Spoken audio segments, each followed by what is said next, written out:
தமிழர் தலைவர் என்ற நூலில் வந்து 1997 பக்கம் 38 44 இந்த மைனர் குஞ்சு, இந்த ஈர வெங்காயம் தன்னுடைய 19வது வயதிலிருந்து 32 வயது 14 ஆண்டு காலமாக வந்து தான் விபச்சாரம் நடத்தியதாக வந்து சொல்லப்பட்டிருக்கு. இது நம்முடைய சான்று கிடையாது. தமிழர் தலைவர் 38வது பக்கம் 44 1997 அந்த நூலில் வரப்பட்ட செய்தி. தமிழர்களை ஆளுவதற்கு கொண்டு வந்த ஆயுதம் இந்த திராவிடம். அதனால அதை நாங்கள் அதை கழுத்து இருக்கிறோம்டா, சங்கம் இருக்கிறோம், அதை கருவு இருக்கிறோம், கூவாத்தில் வந்து எரிச்சு அந்த சாமலை கரைக்கிறோங்கிறதுக்காக இந்த இடத்துல நாங்கள் சபதம் ஏற்பதற்கு வந்திருக்கோம். உனக்கேண்டா தரும், உனக்கேன் பிடிக்கல? திருமுருகன் காந்தி, கொளத்தூர் மணி, கோவை ராமகிருஷ்ணன், நீ சொல்றா நல்லா ஆத்தாளுக்கு அப்பனுக்கு பிறந்தவன், நான் கன்னடன்டா, நான் தெலுங்கண்டா, நான் மலையாளிடா, எங்களுக்கு எதிராக இருக்கிற தமிழ் தேசியம் சொல்லு, என்ன மைத்துக்கடா திராவிடத்து மீது நீ பழிய போட்டு வந்து நீ வந்து இன்னும் வந்து குளிர் காஞ்சிக்கிட்டு இருக்க. அதை எப்படி ஏற்றுக்கிற முடியும்? பொழிவுகள் அந்த பொன் மொழிகளை பூரா பேசு. வள்ளுவனை பத்தி பெரியார், இந்த ஈவர வெங்காயம் நீ என்ன சொன்ன? கம்பனை பத்தி இந்த ஈவர வெங்காயம் நீ என்ன சொன்ன? அந்த வரிகளை பேசு. கருப்புக்கரசி கண்ணகிய நீ என்ன சொன்ன? அதை அப்புறம் வருஷப்படுத்தி நீ பேசு. புரிஞ்சுக்கிட்டே? தமிழ் மொழி காட்டுமிராண்டி மொழி, அது சனிய, அது ஆகாது, ஆங்கிலத்தில் பேசுன்னு சொன்ன இந்த சொரிய இவரோட பொன்மொழிகளை பத்தி மக்கள்கிட்ட ஓட்டு கேட்கவா? நல்ல அந்த ஆகாத கக்கூசில் வந்து தேஞ்சு போன விளக்கமாரெல்லாம் எடுத்து மக்கள் ஊரா வச்சிருப்பேன். தமிழ் தாய்மொழியோட உச்சி மண்டையில உன்னை அடிப்பேன் விளக்கமாத்த கொண்டு. திராவிடர் கழகம் ஆரம்பிக்கப்பட்டது, திராவிட முன்னேற்ற கழகம் ஆரம்பிக்கப்பட்டது, அண்ணா திராவிட முன்னேற்ற கழகம் ஆரம்பிக்கப்பட்டது, மறுமலர்ச்சி திராவிட முன்னேற்ற கழகம் ஆரம்பிக்கப்பட்டது. அதே போக தேசிய திராவிட முன்னேற்ற கழகம், எத்தனையோ திராவிட கழகம்லாம் ஆரம்பிக்கப்பட்டதுல ஒரு தமிழன் தலைவனாகிறது தொப்பு இல்லையா? வக்கு இல்லையா? சொல்லுங்க. 70 ஆண்டு காலத்திற்கு முன்னாடி இது ஏன் மண்ணு, ஏன் நிலம், ஏன் மொழி? இந்த இடத்துல நீ ஆரம்பிச்ச திராவிடர் கட்சி அந்த கொள்கையில ஒரு தமிழன் ஒரு தலைவனா இல்லைன்னா என்ன மைத்துக்கிற அந்த திராவிடத்தை வச்சிருக்க?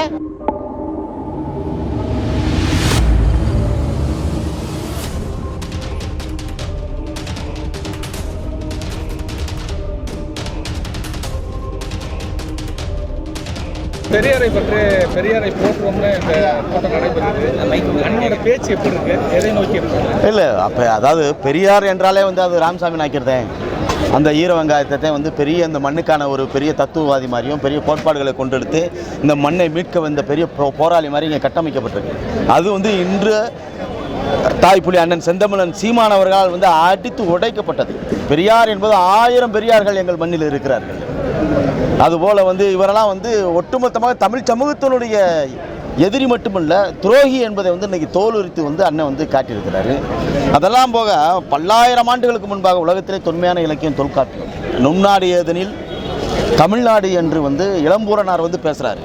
அதாவது வந்து தொல்காப்பியத்தில் வந்து அவர் பேசப்பட்டதனுடைய நாடு இந்த தமிழ்நாடை சொல்லலாம். அவர் வடவெங்கிடம் தென்குமரி ஆயிடை தமிழ் கூறும் நல்லுலகம். அந்த வடவெங்கிடம் என்பது மலிதிரை ஊர்ந்து மண்கடல் வெபல்ங்குது. அந்த ஆளு பேரெல்லாம் அழிக்கப்பட்ட அந்த குமரி கண்டம், அதவே தமிழ்நாடுன்னு தொல்காப்பியர் சொல்லுது. அந்த தொல்காப்பியர் யாருன்னு பார்க்கும் பொழுது, அவர் தமிழ்நாடு என்று சொன்ன இளம்பூரனார், அதற்கு முன்பாடி தொல்காப்பியர் யாருன்னு பார்க்கும் பொழுது அவர் வந்து செந்தமிழ் இயற்கை சிவனிய நிலத்தோடு முந்துநூல் கண்டு முறைப்படி என்னை புலம் தொகுத்தேன்றார். தொல்காப்பியர் நான் எழுதலை, நிலந்தருதறிவல் பாண்டியன் அவையத்து அப்படிங்கிறாரு. அங்கேருந்து நான் வந்து அந்த அதை வந்து தொகுத்தேங்கிறார் அந்த நூலை. நான் எழுதலைங்கிறார். அப்போ வந்து அதற்கு பிறகு பல்லாயிரம் ஆண்டுகளுக்கு பிறகு வந்து சிலப்பதிகாரம் போட்டிருக்கிறது. சிலப்பதிகாரத்தை பார்த்தா தென் தமிழ்நாடும் ஆளும் வேந்தர் ஐயமே தென் நெற்றியில் விலங்கு புலி கயல் வில் பொறித்தன அப்படின்று சொல்லப்பட்டது வந்து சேர சோழ பாண்டியர்களுடைய வாழ்வியல் வரலாற்றை போற்றப்பட்டது. இப்படி நற்றினை நல்ல குறுந்தொகை 500 பதிற்றுப்பற்று பரிபாடல் அகம்புறத்தில் வந்து சொல்லப்பட்ட தமிழ்நாடு என்பதை இந்த நாய், இந்த ஈர வெங்காயம் இவனுக்கு ஒரு பேரை வச்சு, இந்த வெங்காயத்துக்கு தந்தைன்னு ஒரு பேரை வச்சு, அந்த தந்தைக்கு ஈவேரான ஒரு பேரை வச்சு இந்த மண்ணில் வந்து தமிழ்நாடு என்பதை மாற்றி காலும் இல்லாத தலையும் இல்லாத இந்த திராவிட தத்துவத்தை உள்ள கொண்டு வந்து இந்த தமிழர்களை அடிமையாக்கி அவர்கள் வாயாலே வந்து திராவிடம் என்று சொல்ல வச்சு அவர்களுக்கு கொடி பிடிக்க வைத்து அவர்களுக்கு கோஷம் போட வைத்து இந்த மண்ணில் வந்து 80 ஆண்டு காலத்திற்கு மேலாக இந்த மண்ணை அடிமைப்படுத்தி வச்சிருக்கேன். அப்படின்னா இந்த திமிரு, இந்த திராணி எப்படி வந்துச்சுன்னா நம்ம வந்து சரியில்லை, தமிழை தாய்மொழியாக கொண்ட மக்கள் சரியில்லை. இப்போ ஒருத்தன் சொல்லி வாரியா, அது யாரு? அந்த திருமுருகன் காந்தி. நாம் தமிழர் கட்சியை குறித்து வைத்துக் கொள்ளுங்கள், 234 தொகுதியிலே வந்து நான் தான் வந்து வேட்பாளர்களை நிறுத்துவேன்னு சொல்கிறான். பார்த்தீங்களா? வா, அந்த மக்கள்கிட்ட வா. இந்த பெண்கள் இருக்காங்க, சின்னாத்த பெரியாத்த மக்கள் இருக்காங்க, அவங்ககிட்ட வந்து பேசி. தமிழர் தலைவர் என்ற நூலில் வந்து 1997 பக்கம் 38 44 இந்த மைனர் குஞ்சு, இந்த ஈர வெங்காயம் தன்னுடைய 19வது வயதிலிருந்து 32 வயது 14 ஆண்டு காலமாக வந்து தான் விபச்சாரம் நடத்தியதாக வந்து சொல்லப்பட்டிருக்கு. இது நம்முடைய சான்று கிடையாது. தமிழர் தலைவர் 38வது பக்கம் 44 1997 அந்த அந்த நூலில் வரப்பட்ட செய்தி. புரிஞ்சுட்டீங்களா? அதுலேயும் வந்து இந்த விபச்சாரி இந்த ஈவேர வெங்காயம் என்ன சொல்லி வராரு, பெண்கள்கிட்ட போய் பணத்தெல்லாம் வந்து விடலை, மிட்டா மிராசுகள், ஜமீன்தார்கள், வெள்ளக்காரன், வந்தவன் போனவன் அத்தவனுக்கு பூரா வந்து விடுதி வச்சு பெரும் கோடீஸ்வரனா வந்து சம்பாரிச்சதாக வந்து சொல்லப்படுது. நல்லா அப்படி அதை சொல்லு திருமுருகன் காந்தி. நல்லா ஆத்தாளுக்கு அப்பனுக்கு நீ பிறந்திருந்த, உன் உடம்புல திமிரு திராணி இருந்தா அந்த பெரியார் இந்த ஈர வெங்காயத்தோட தத்துவத்தை நீ சொல்லி ஓட்டு கேட்கணும். சரியா? தத்துவத்தை சொல்லணும். எங்கள் காப்பியங்கள் சொல்லப்பட்ட சிலப்பதிகாரம், அந்த சிலப்பதிகாரத்தில் சொல்லப்பட்ட அந்த அந்த காவியம், அந்த மொழி, அந்த இனம், அந்த காதலும் கலையும் வாழ்வும் மக்களும் வாழ்விலோட எங்கள் தமிழ் மொழி வளர்ந்தது. கற்பு கரசி அந்த கண்ணகியை வந்து விபச்சாரின்னு சொன்னது இந்த ஈர வெங்காயம். அதை சொல்லு. கண்ணகி வந்து விபச்சாரி, அதனால வந்து எனக்கு ஓட்டு போடணும் வா. எதே என் சின்னாத்த பெரியாத்த மக்கள் எங்கள் அக்கா தங்கச்சிலாம் உன்னை நல்ல வெள்ளக்கமாத்துக்கிட்டே உச்சி மண்டையில் அடிப்பா. அவன் பேர் என்னவரு? திருமுருகன் காந்தி. அவன் தானே சொன்னா 234 சொல்றேங்கிறல்ல, நீ சொல்லு. யாரு தொல்காப்பிய உலகத்தில் தொன்மையான இலக்கத்தில் நும் தமிழ்நாடு என்று சொன்ன பல்லாயிரம் ஆண்டுகளுக்கு முன்பே வந்து என்னுடைய நாடு என்னுடைய மொழியை பதிவு செய்த வந்து ஆரிய அடிமைன்னு சொன்ன இந்த தற்குறி நாய் இந்த திருமுருகன் காந்தி. நீ அதை சொல்லணும் மக்கள்கிட்ட, நீ அதை சொல்லணும். புரிஞ்சுட்டீங்களா? நீ சொல்லி ஓட்டுக்கரு. அதெல்லாம் போக திருக்குறள் உலகத்திற்கு பொதுமறை கொடுத்த அந்த வள்ளுவ பெருந்தகை, அவர் கொடுத்த பொதுமறை மலம் என்று சொன்ன இந்த தற்குறி நாய் இவன் யாரு? எனக்கு தமிழ் தேசியம் பிடிக்காது, எங்களுக்கு திராவிடம் பிடிக்காது. ஏன் திராவிடம் பிடிக்காது? எங்கள் மக்களுக்கு எதிரானது. வந்தவன் போனவன்லாம் இந்த மண்ணை ஆளுவதற்கு கொண்டு வந்த ஆயுதம். தமிழர் இல்லாத அத்தனை பேரும் இந்த தமிழர்களை ஆளுவதற்கு கொண்டு வந்த ஆயுதம் இந்த திராவிடம். அதனால அதை நாங்கள் அதை கழுத்து இருக்கிறோம்டா, சங்கம் இருக்கிறோம், அதை கருவறுக்கிறோம், கூவாத்துல வந்து எரிச்சு அந்த சாமலை கரைக்கிறோங்கிறதுக்காக இந்த இடத்துல நாங்கள் சபதம் ஏற்பதற்கு வந்திருக்கோம். உனக்கேண்டா தரும், உனக்கேன் பிடிக்கல? திருமுருகன் காந்தி, கொளத்தூர் மணி, கோவை ராமகிருஷ்ணன், நீ சொல்றா நல்லா ஆத்தாளுக்கு அப்பனுக்கு பிறந்தவன், நான் கன்னடன்டா, நான் தெலுங்கண்டா, நான் மலையாளிடா, எங்களுக்கு எதிராக இருக்கிற தமிழ் தேசியம் சொல்லு. என்ன மயத்துக்கடா திராவிடத்து மீது நீ பழிய போட்டு வந்து நீ வந்து இன்னும் வந்து குளிர் காஞ்சிக்கிட்டு இருக்க. அதை எப்படி ஏற்றுக்கிற முடியும்? இல்லை இது என் மண்ணு, எனக்கான ஆட்சி தமிழ் தேசியம். இப்போ உனக்கான ஆட்சி அப்படின்னா நீ தெலுங்க கன்னட மலையாளின்னு பேசு. என்ன மயத்துக்கு நீ திராவிடன்னு பேசுற? அதுக்கு பதில் இருக்கா அவனுக்கு? சொல்லு பார்ப்போம், சொல்லு.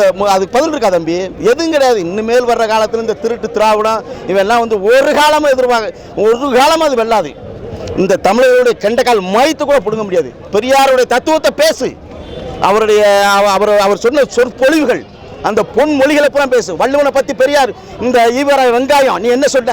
கம்பனை பத்தி இந்த ஈவர வெங்காயம் நீ என்ன சொன்ன? அந்த வரிகளை பேசு. கற்புக்கரசி கண்ணகிய நீ என்ன சொன்ன? அதை பூரா வரிசைப்படுத்தி நீ பேசு. புரிஞ்சுக்கிட்டே? தமிழ் மொழி காட்டுமிராண்டி மொழி, அது சனிய, அது ஆகாது, ஆங்கிலத்தில் பேசுன்னு சொன்ன இந்த சொரிய இவரோட பொன்மொழிகளை பத்தி மக்கள்கிட்ட ஓட்டு கேட்கவா? நல்ல அந்த ஆகாத கக்கூசில் வந்து தேஞ்சு போன விளக்கமாரெல்லாம் எடுத்து என் மக்கள் ஊரா வச்சிருப்பேன். தமிழை தாய்மொழியோட உச்சி மண்டையில் உன்னை அடிப்பேன் விளக்கமாத்த கொண்டு எழுதி வச்சுக்கோ. நீ வாய் 234 தொகுதியில் நில்லு. இந்த தேர்தல் என்பது நல்லா புரிஞ்சுக்குங்க. என்னமோ சொல்கிறாங்க நம்ம திராவிடத்துக்கு எதிராக வந்து இங்கே நிற்கிறோம். ஒரே வார்த்தை தான் அவன் திருமுருக காந்திக்கு நாங்கள் சொல்ல வேண்டிய ஒரே வார்த்தை தான். இங்கே பாரு, கள்ளக்குடியில் பிறந்த கருணாநிதியா, இளையான்குடியில் பிறந்த செந்தமிழன் சீமானா, இதே எங்களுடைய போட்டி. புரிஞ்சுட்டீங்களா? ராமலனா திராவிடனா? செந்தமிழன் சீமான் என்பவன் தமிழன். ஐயா கருணாநிதியோட பெற்றெடுத்த முதல்வன் மு.க. ஸ்டாலின் தெலுங்கனா தமிழனா என்பது இந்த தேர்தலுடைய போட்டி. வா மோதி பார்ப்போம், நீ ஏன் நானாங்கிறது. 77 ஆண்டு காலத்திற்கு மேலாக இந்த மண்டில திராவிடர் கழகம். நல்லா புரிஞ்சுக்கணும். இவன் திராவிடம் வந்தது இந்த பகுத்தறிவு பேசுறேன், சாதி ஒழிப்பு பேசுனேன், நட்டமை தூக்குனேன், ரெண்டா உடச்சுன்னு சொல்றான்ல. நல்ல ஆத்தாளுக்கு அப்பனுக்கு பிறந்தவனுக்கு எனக்கு பதில் சொல்லணும். அவன் புரிஞ்சுக்கோ, நல்லா புரிஞ்சுக்கோ. திராவிடர் கழகம் ஆரம்பிக்கப்பட்டது, திராவிட முன்னேற்ற கழகம் ஆரம்பிக்கப்பட்டது, அண்ணா திராவிட முன்னேற்ற கழகம் ஆரம்பிக்கப்பட்டது, மறுமலர்ச்சி திராவிட முன்னேற்ற கழகம் ஆரம்பிக்கப்பட்டது. அதே போக தேசிய திராவிட முன்னேற்ற கழகம், எத்தனையோ திராவிட கழகம்லாம் ஆரம்பிக்கப்பட்டதுல ஒரு தமிழன் தலைவனாகிறது துப்பு இல்லையா? வக்கு இல்லையா? சொல்லுங்க. 70 ஆண்டு காலத்திற்கு முன்னாடி இது ஏன் மண்ணு, ஏன் நிலம், ஏன் மொழி? இந்த இடத்துல நீ ஆரம்பிச்ச திராவிடர் கட்சி அந்த கொள்கையில ஒரு தமிழன் ஒரு தலைவனா இல்லைன்னா என்ன மயத்துக்கிற அந்த திராவிடத்தை வச்சிருக்க? இதெல்லாம் போக பட்டியல் பிரிவில் வந்து தேவேந்திர வேளாளர் சமுதாயம் இருக்குது, பெரும்பான்மையான பறையர் கூடி இருக்கிறான். எந்த இடத்துல ஒரு மாவட்ட செயலாளர், ஒரு ஒன்றிய செயலாளர், ஒரு மாநில பொறுப்பாளர் எவனாவது ஒருத்தருக்கு அதிகாரம் கொடுத்துருக்கா? ஒரு பொது தகுதியில் பட்டியல் பிரிவில் ஒருத்தரை நிப்பாட்டி ஜெயிக்க வைக்க துப்புல்ல. நீ சமூக நீதி பேசுறேன்னா அது எவ்வளவு பெரிய மானக்கடான செயல். புரிஞ்சுக்கிட்டீரா? இதை நாங்கள் அறுப்போம். எங்கள் அடுத்த தலைமுறைக்கு நாங்கள் செய்ய வேண்டிய கடமை அது. நல்லா புரிஞ்சுக்கணும்.